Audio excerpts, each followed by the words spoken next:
Hi friends, jazz വേൾഡിൻ്റെ പുതിയൊരു വീഡിയോയിലേക്ക് എല്ലാ കൂട്ടുകാർക്കും സ്വാഗതം. ഫ്ലവർ ഷോ കാണാൻ ഇനി ഊട്ടിയിലേക്കോ വയനാട്ടിലേക്കോ ഒന്നും പോവേണ്ട. നമ്മുടെ മലപ്പുറം ജില്ലയിലെ കോട്ടക്കൽ പുത്തൂർ ബൈപ്പാസിലാണ് ഈ ഒരു ഫ്ലവർ ഷോ അറേഞ്ച് ചെയ്തിട്ടുള്ളത്. ഊട്ടി ഫ്ലവർ ഷോ മാതൃകയിലാണ് ഇതൊക്കെ സെറ്റ് ചെയ്തിട്ടുള്ളത്. അപ്പോൾ നമ്മൾ ഈ കാഴ്ചയിലേക്ക് പോകുന്നതിന് മുമ്പായിട്ട് നമ്മുടെ വീഡിയോ കാണുന്ന പുതിയ കൂട്ടുകാരുണ്ടെങ്കിൽ ഒന്ന് ലൈക്ക് ചെയ്യാനും അതുപോലെ സബ്സ്ക്രൈബ് ചെയ്യാനും ഒന്നും മറക്കല്ലേ. അപ്പോൾ നമുക്ക് വീഡിയോയിലോട്ട് പോകാം. ഞങ്ങൾ ഫ്ലവർ ഷോ കാണാനായിട്ട് ഒരു 4 മണിക്കാണ് വന്നത്. ടിക്കറ്റ് റേറ്റ് 60 രൂപയാണ്. കയറി വരുമ്പോൾ തന്നെ ഒരുപാട് ലൈറ്റ്സൊക്കെ അറേഞ്ച് ചെയ്തിട്ടുണ്ട്. പക്ഷെ നമ്മൾ ഈ ഒരു ടൈം വന്നത് കാരണം നമുക്ക് അതൊന്നും കാണാൻ കഴിഞ്ഞില്ല. ആ സമയത്തും നല്ല തിരക്കായിരുന്നു. പ്ലാസ്റ്റിക് ഗ്ലാസിൻ്റെ ഷീറ്റ് വിരിച്ച് അതിന് മുകളിലാണ് ചെടികളൊക്കെ കണ്ടോ സെറ്റ് ചെയ്തിട്ടുള്ളത്. അപ്പോൾ നല്ലൊരു പച്ചപ്പും ഒക്കെ ഉണ്ടായിരുന്നു. എല്ലാ ചെടികളും ചട്ടിയിലാണ് സെറ്റ് ചെയ്തിട്ടുള്ളത്. അപ്പോൾ കാണാൻ തന്നെ നല്ലൊരു വൃത്തി ഉണ്ടായിരുന്നു. നമ്മൾ നഴ്സറികളിലും അതുപോലെ നമ്മളെ വീട്ടിലൊക്കെ ഉള്ള ചെടികളൊക്കെ തന്നെയാണ് ഈ ഒരു ഫ്ലവർ ഷോയിൽ എനിക്ക് കാണാൻ പറ്റിയത്. കണ്ടോ, ജമന്തി, പിന്നെ അതുപോലെ ജറബറയുടെ കുറച്ച് കളേഴ്സ്, പിന്നെ അതുപോലെ ബാൾസത്തിൻ്റെ ഒരുപാട് വെറൈറ്റീസ്. പിന്നെ ഈ ഒരു ചെറിയൊരു ഭാഗത്തായിട്ട് കുറച്ച് ഫെലനോപ്സിസ് ഓർക്കിഡ് ഉണ്ട്. അതിന് ചുറ്റിലും നമ്മുടെ നാടൻ വെറൈറ്റീസാണ് അറേഞ്ച് ചെയ്തിട്ടുള്ളത്. ഇത് നമ്മൾ ഇങ്ങനെ നമുക്ക് ഭംഗിയായിട്ട് തോന്നുന്നത് ഒരേ ചെടികൾ തന്നെ ഒത്തിരി ചട്ടിയിൽ ഇങ്ങനെ അറേഞ്ച് ചെയ്ത് വെക്കുമ്പോഴാണ് നല്ല ഭംഗിയായിട്ട് നമുക്ക് കാണുന്നത്. ഇത് കണ്ടോ, ഹൈഡ്രേഞ്ചിയാണ്. ഇതൊരു ഗോപുരം പോലെ കൊടുത്തിട്ടുണ്ട്.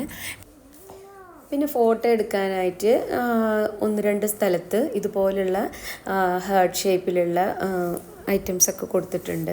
അപ്പോൾ നമ്മൾ അവിടെ നിന്നിട്ടൊക്കെ കുറച്ച് ഫോട്ടോസൊക്കെ എല്ലാവരും എടുത്തു. ഇതുപോലെ ഫോട്ടോ എടുക്കുന്ന സെക്ഷനിൽ ഭയങ്കര തിരക്കായിരുന്നു കേട്ടോ. നമ്മൾ ഓരോ ആളുകൾ ഒഴിയാൻ കാത്തു നിൽക്കുകയായിരുന്നു. അങ്ങനെയാണ് ഈ ഫോട്ടോ ഒക്കെ എടുക്കാൻ പറ്റിയത്. നമ്മൾ ഫ്ലവർ ഷോ കാണാൻ വയനാട്, ഊട്ടി അങ്ങനെയുള്ള സ്ഥലത്തേക്കൊക്കെ പോവാറുണ്ട്. ചില ആളുകൾക്കൊന്നും ചിലപ്പോൾ അവിടേക്കൊന്നും എത്തിപ്പെടാൻ സാധിക്കാറില്ല. അവർക്കൊക്കെ ചിലപ്പം ഈ ഒരു ഫ്ലവർ ഷോ നല്ലൊരു അവരുടെ കണ്ണിനൊക്കെ നല്ല ഒരു ഭംഗിയായിട്ട് തോന്നുമായിരിക്കും. കൂടുതലായിട്ട് എനിക്ക് തോന്നിയിട്ടുള്ളത് ജമന്തി, പിന്നെ അത് കണ്ടോ ഡയാന്തസ്, അങ്ങനെയുള്ള ഐറ്റംസൊക്കെയാണ്. ജമന്തിൻ്റെ തന്നെ യെല്ലോ ഉണ്ട്, വൈറ്റും ഉണ്ട്. അതന്നെ കൂടുതൽ ഭാഗത്തും വെച്ചിട്ടുള്ളത്. പിന്നെ കുറച്ച് ഇലച്ചെടികളും ഉണ്ട്. പിന്നെ ഈ ചെടികളും അതുപോലെ ഈ പൂക്കൾ നിറഞ്ഞു നിൽക്കുന്നതൊക്കെ ഇങ്ങനെ അറേഞ്ച് ചെയ്ത് കാണുമ്പോൾ നല്ലൊരു ഭംഗിയായിട്ട് നമുക്ക് ഫീൽ ചെയ്യുകയും ചെയ്യും. ചെടികളും പൂക്കളും ഇഷ്ടമില്ലാത്തവരായിട്ട് ആരും ഉണ്ടാവില്ല. അപ്പോൾ ഇതൊക്കെ കാണുമ്പോൾ നമ്മുടെ കണ്ണിനൊരു ഇമ്പമുള്ളതായിട്ട് നമുക്ക് തോന്നും. ജമന്തിയുടെ ഈ ഒരു വെറൈറ്റി അടിപൊളിയാട്ടോ, നല്ല ഭംഗിയായിട്ട് അവർ അറേഞ്ച് ചെയ്ത് വെച്ചിട്ടുണ്ട്. ഇത് കണ്ടോ, മഞ്ഞ കളറിലുള്ള മല്ലിക, അതും കുറഞ്ഞ ഏരിയയിലാണ് വെച്ചിട്ടുള്ളത്. ഇത് പിന്നെ നമ്മുടെ കാക്കപ്പൂവിൻ്റെ വിവിധ കളേഴ്സാണ് ചുറ്റിലും വെച്ചിട്ടുള്ളത്. ഇതിൽ ഹൈലൈറ്റ് ആയിട്ട് തോന്നിയിട്ടുള്ളത് കണ്ടോ, സ്റ്റാർ ഷേപ്പിലുള്ള ഈ ഫ്ലവർ അറേഞ്ച്മെൻറ്റ്സാണ്. എനിക്ക് നല്ല ഇഷ്ടമായി. തണുപ്പ് കാലത്ത് മാത്രം വളരുന്ന അല്ലെങ്കിൽ തണുപ്പുള്ള സ്ഥലങ്ങളിൽ മാത്രം സർവൈവ് ചെയ്യുന്നൊരു ചെടിയാണ് ആസ്റ്റർ പ്ലാന്റ്സ്.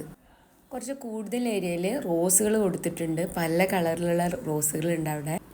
പിന്നെ നമ്മൾ കുറച്ച് മുന്നോട്ട് വന്നിട്ടുണ്ടെങ്കിൽ ഈ ഒരു ഭാഗത്ത് വിവിധ ഷേപ്പുകളിലാണ് ചെടികൾ സെറ്റ് ചെയ്തിട്ടുള്ളത്. അപ്പോൾ അവിടെ നമ്മൾ സ്റ്റാർ ഷേപ്പിൽ കണ്ടു, ഇവിടെ എൽ ഷേപ്പിൽ, അങ്ങനെ പല ഷേപ്പിലാണ് ഈ ചെടികളൊക്കെ സെറ്റ് ചെയ്തിട്ടുള്ളത്.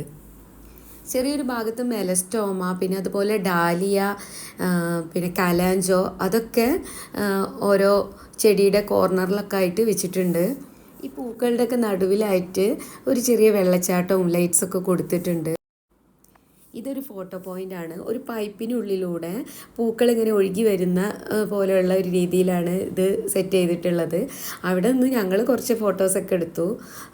നമ്മുടെ ചെറുതും ഋഷിയൊന്നും ഫോട്ടോ എടുക്കാനൊന്നും അവർ വന്നില്ല. ഈ ഒരു ഏരിയയിലും നല്ല തിക്കും തിരക്കായിരുന്നു. അപ്പോൾ അതെല്ലാം നമ്മൾ കണ്ടു കഴിഞ്ഞ് നേരെ പോകുന്നത് ഇതുപോലുള്ള ഒത്തിരി സ്റ്റാളുകളുണ്ട്. അപ്പോൾ നേരെ വരുന്നത് തന്നെ ഇതുപോലുള്ള ഒരുപാട് സീഡ്സുകൾ സെയിൽ ചെയ്യുന്ന ഒരു കൗണ്ടറിലാണ്. അപ്പോൾ അവിടുന്ന് കുറച്ച് വിത്തുകളൊക്കെ വാങ്ങി. പിന്നെ നമ്മൾ പോകുന്നത് ഇതുപോലുള്ള നാടൻ മിഠായികൾ, പണ്ട് നമ്മൾ കഴിച്ചിരുന്ന ഒത്തിരി മിഠായികളാണ് ഇവിടെ ഇവർ സെയിൽ ചെയ്യാൻ വെച്ചിട്ടുള്ളത്. കണ്ടോ, പണ്ടെന്നോ ഞാനിത് കഴിച്ചതായിട്ടൊരു ഓർമ്മ ഉണ്ട്. അപ്പോൾ അവിടുന്ന് ഒരു പാക്കറ്റ് വാങ്ങി അതൊക്കെ അവർക്ക് പൊട്ടിച്ച് കൊടുക്കുകയാണ്. അപ്പോൾ അത് എന്തിനാണ് വാങ്ങുന്നതെന്നൊക്കെ പറഞ്ഞ് എന്നെ വഴക്കൊക്കെ പറയുന്നുണ്ട്. അങ്ങനെ എല്ലാവർക്കും കൊടുക്കണത്. ഇതെന്താ പത്തിരി അപ്പം അങ്ങനെ എന്തോ ആയിരുന്നു ഞങ്ങളന്ന് പറഞ്ഞിരുന്നത്. ഈ ഒരു ഐറ്റം നിങ്ങൾ കഴിച്ചിട്ടുണ്ടെങ്കിൽ ഒന്ന് കമൻറ്റ് ചെയ്യുക. നിങ്ങളുടെ നാട്ടിലൊക്കെ ഇതിനെന്താ പറയുകയെന്ന് എനിക്കറിയില്ല. അപ്പോൾ അവരൊന്നും ആദ്യമായിട്ട് കാണുക കേട്ടോ, കുട്ടികളൊക്കെ. അവർക്കൊന്നും അറിയില്ല ഇതെന്താ സംഭവം എന്നൊന്നും. ഇതിൻ്റെ പല കളേഴ്സാണ്. അപ്പോൾ 2 വേണമെന്നൊക്കെ പറഞ്ഞ് വാശി ഇടിക്കുകയാണ് മോള്. അങ്ങനെ ഞാനും ഒരെണ്ണം കഴിച്ചു നോക്കുകയാണ്. എന്തോ എനിക്ക് പണ്ട് കഴിച്ച അത്ര ഒരു ടേസ്റ്റായിട്ട് തോന്നിയില്ല. അങ്ങനെ ഒഷറാക്കാക്കൊന്ന് കൊടുക്കുക. എനിക്ക് വേണ്ടാന്നൊക്കെ ആദ്യം പറയാം, ഒന്ന് കഴിച്ചു നോക്കി എന്നൊക്കെ പറഞ്ഞിട്ട് ഞാൻ കൊടുക്കുകയാണ്. ഇതെന്താണ് വായിലൊട്ടുന്നത് എന്നൊക്കെ പറഞ്ഞ് എന്നെ കളിയാക്കുകയാണ്. ആവശ്യമില്ലാതൊക്കെ വാങ്ങും. അപ്പോൾ പഴയ കാല മിഠായികൾ കണ്ടാവും എഴുതിയിട്ടുള്ളത്. സ്റ്റാളുകളൊക്കെ കഴിഞ്ഞ് നമ്മൾ ഇവിടെ ഭക്ഷ്യമേളയിലേക്കാണ് എത്തിയിട്ടുള്ളത്. ഇവിടെ ഒരുപാട് ഐറ്റംസ് ഉണ്ട് കേട്ടോ. ഇവിടെ എത്തിയ പിന്നെ എല്ലാവരും അവിടെ സ്റ്റോപ്പാവും. പാനിപൂരി, പിന്നെ അതുപോലെ എന്താണ് കപ്പയും പഴംപൊരിയും, പിന്നെ ഒരുപാട് ഐറ്റംസ് ഉണ്ട്. പിന്നെ ഈ കുടുംബശ്രീ ആളുകളുടെ പായസം.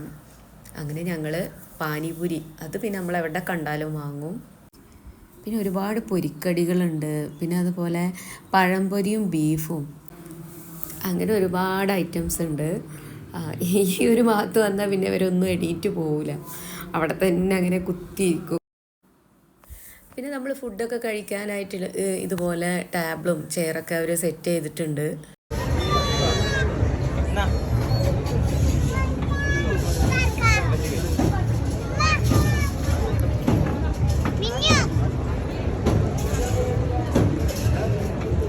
അങ്ങനെ തീറ്റ പരിപാടികളൊക്കെ കഴിഞ്ഞ് നമ്മൾ പോകുന്നത് ഇതുപോലെ കുട്ടികൾക്കൊക്കെ കളിക്കാൻ പറ്റിയിട്ടുള്ള കുറച്ച് ഐറ്റംസ് റൈഡുകളൊക്കെ ഉണ്ട്. അപ്പോൾ മോൾ അതിലൊക്കെ കളിക്കുകയാണ്. അങ്ങനെ അവിടെ നിന്ന് എൻ്റെ ഒരു ഫ്രണ്ടിനെ കൂടി കണ്ടു. അതാണ് ഞാൻ 4 മണിക്ക് വരാൻ തന്നെ കാരണം കേട്ടോ. പിന്നെ ഇവിടെ ചില ദിവസങ്ങളിലൊക്കെ ചില പ്രോഗ്രാംസൊക്കെ ഉണ്ടാവാറുണ്ട്. അന്ന് ഞങ്ങൾ ചെല്ലുന്ന ദിവസം ഇതുപോലെ ഗാനമേള ഉണ്ടായിരുന്നു. 7:30 മണിക്കെന്തോ ആയിരുന്നു അത്. അപ്പോൾ ഞങ്ങൾ പിന്നെ ഇതൊക്കെ കണ്ടു കഴിഞ്ഞ് കുട്ടികൾ കുറേ റൈഡിലൊക്കെ കയറി. അത് കഴിഞ്ഞപ്പോൾ ഞങ്ങൾ കുറച്ച് ഗാനമേളൊക്കെ കണ്ടതിന് ശേഷമാണ് അവിടുന്ന് തിരിച്ചു പോകുന്നത്. നിങ്ങളൊക്കെ പോവുകയാണെന്ന് ഇത് എല്ലാ ദിവസവും ഗാനമേളൊക്കെ ഉണ്ടോയെന്നൊന്നും എനിക്കറിയില്ല. നമ്മൾ വന്ന അതിൻ്റെ പിറ്റേ ദിവസം ഒപ്പന അങ്ങനെയുള്ള ഐറ്റംസൊക്കെ ഉണ്ടെന്ന് അങ്ങനെ അനൗൺസ് ചെയ്യുന്നുണ്ട്. നിങ്ങളൊക്കെ ഈ ഷോ കാണാൻ വരികയാണെങ്കിൽ എല്ലാവരും വൈകിട്ട് വരാൻ നോക്കുക. വൈകിട്ട് മീൻസ് ഒരു 6 മണിക്ക് ശേഷം വരിക. അപ്പോൾ നല്ല ലൈറ്റ് അറേഞ്ച്മെൻറ്റ്സ് ഒക്കെ കൊടുത്ത് നല്ല ഭംഗി ഉണ്ടാവും. അപ്പോൾ ഞങ്ങളിതൊക്കെ കഴിഞ്ഞ് കുറേ സമയം കഴിഞ്ഞിട്ടാണ് പോയത്. എന്തായാലും വെക്കേഷനൊക്കെ അല്ലേ, കുട്ടികൾക്ക് അടിച്ചു പൊളിക്കാൻ ഒരു നമ്മുടെ നാട്ടിൽ തന്നെ അല്ലേ. അപ്പോൾ എല്ലാവരും ഒന്ന് വരാൻ ശ്രമിക്കുക. അപ്പോൾ ഇന്നത്തെ നമ്മുടെ വീഡിയോ നിങ്ങൾക്ക് എല്ലാവർക്കും ഇഷ്ടപ്പെട്ടു എന്ന് വിചാരിക്കുന്നു. ഇഷ്ടപ്പെട്ടാൽ ലൈക്ക് ചെയ്യാനും അതുപോലെ കമൻറ്റ് ചെയ്യാനൊന്നും മറക്കല്ലേ. അപ്പോൾ ഇനിയും നല്ല വീഡിയോസുമായിട്ട് ഞാൻ വരുന്നതാണ്. അപ്പോൾ എല്ലാവർക്കും നല്ലൊരു ദിവസം നേരുന്നു.